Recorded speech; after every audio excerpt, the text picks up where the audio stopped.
This is Wave 3 Listens Live. Welcome back to Wave 3 Listens Live. We talked about Thunder, we talked about do's and don'ts, best views, all of that. Our coverage starts at 2:30 here at Wave 3 if you're not able to go.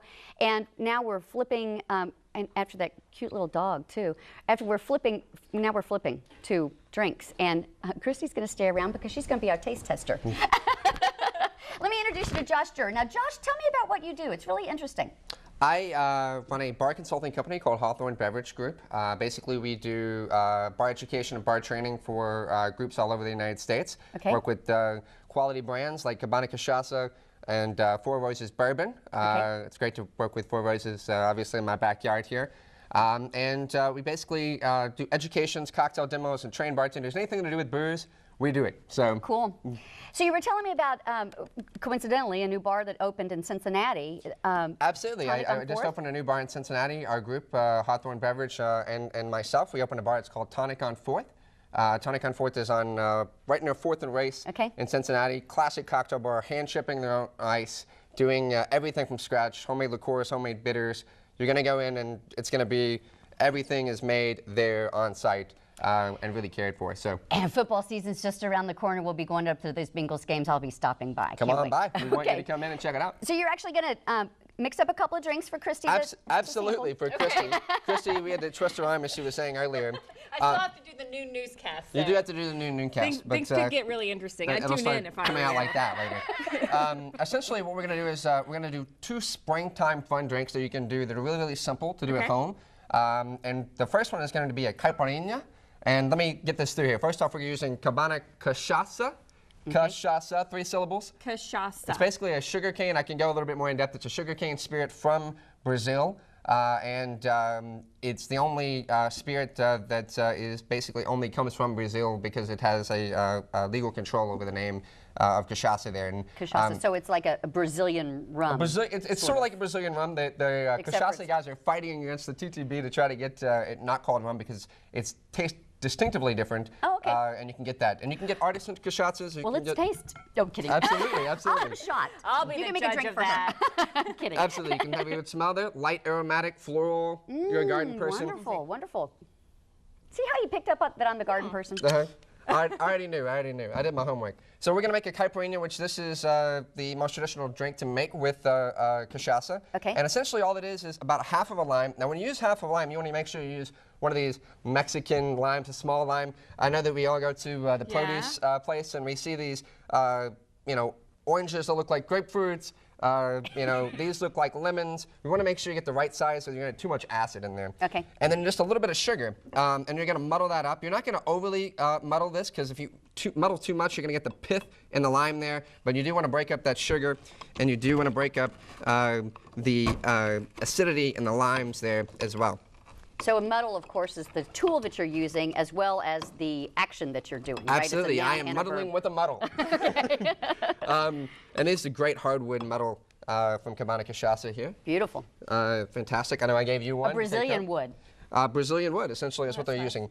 And then from here, you're going to add your cachaça. I'm just using about 1.5 ounces of Cabana Cachaca here. Okay. Quality artisan cachaça. And then crushed ice.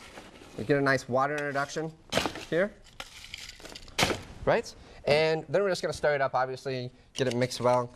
Use the back of a bar spoon. Stir. Where can you buy cachaça? You can buy Cabana Cachaca at all your Cabana. You can pick it up at all your local liquor stores. You can also get a caipirinha at a lot of great places around town that do it. Mojitos, Proof, Social are all bars that carry this. Of course, also Monkey Wrench. I don't know if you're familiar with the Monkey Wrench, but it's a local. We are. It's a neighborhood bar, and we've got the recipe, and our recipes also are on wave3.com. But this is the. This is actually a variation. This is a Derby City one I did with a little bit of limestone water, buckwheat honey, local variation. So you know how to make the classic, and now you know how to make a variation. It's a lot of fun to add a dash of cinnamon or use different fruit to muddle and all kinds of stuff. Okay. We're gonna sample this over here. As we move into the next. In this. I'm sorry? You can put cinnamon in this too. Yeah, you can. The great thing is you can have a lot of fun with it, but it's very good just by itself like that. Very light and refreshing. Definitely a drink that's patio worthy, if you will. Lime, sugar, Cachaca. Cabana Cachaca. And then a little bit I'll never get it right either. That's good though. It almost especially if you have a couple of those. Yeah, almost you'll be saying a little bit more like tequila than rum. Well, you get some of those notes that some people distinguish with tequila, but with Cabana, it's a little bit cleaner. It's a little bit cleaner. Okay, so you got a couple of minutes just to mix up the classic mint julep, right? Okay, so we're getting into derby time, and it's imperative that we do a proper mint julep here. Okay. Now, mint julep, as well as the caipirinha, are more about the method than the materials. Meaning that if you don't do this properly, those ingredients won't taste correctly, if you don't stir it correctly, if you don't muddle correctly.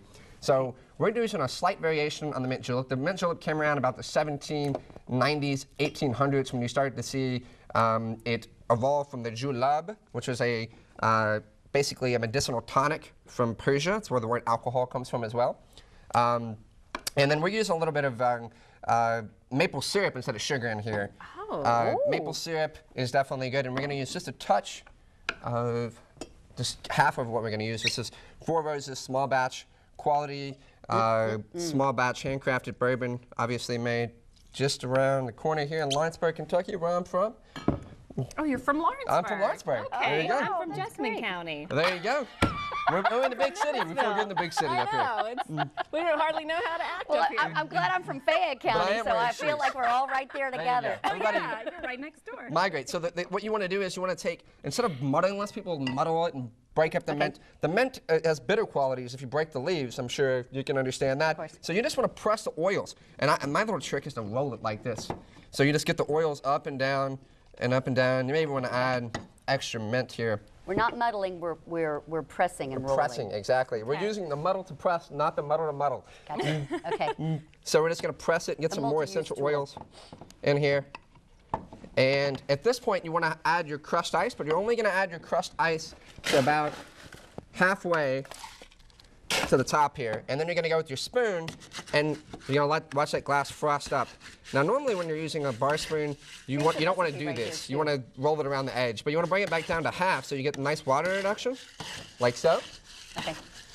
And then you want to add your extra ice to pack it and make sure that the water reduction stops at that point. Okay, now, Josh, I can't tell you how much we appreciate you coming in and mixing up drinks, and I definitely think that it would be a good idea to tune into the noon news and see Christy after she finishes the. Right. I don't know if I can finish it. Both of these. Here's the mint julep recipe: 1 3/4 ounce Four Roses small batch bourbon, a half an ounce of maple syrup, and 3 sprigs of mint. And make sure you got the method going as far as there. But if you look at the final product here, who would not want to drink that? I kind of almost don't want to give it to Christy.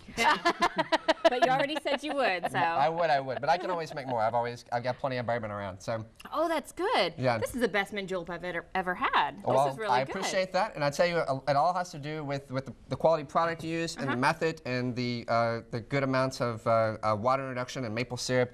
It really, really is, and it's really easy to make at home. So. All right, thanks, Josh, so much. Thank you. Claire Jett, when we get back, stay with us.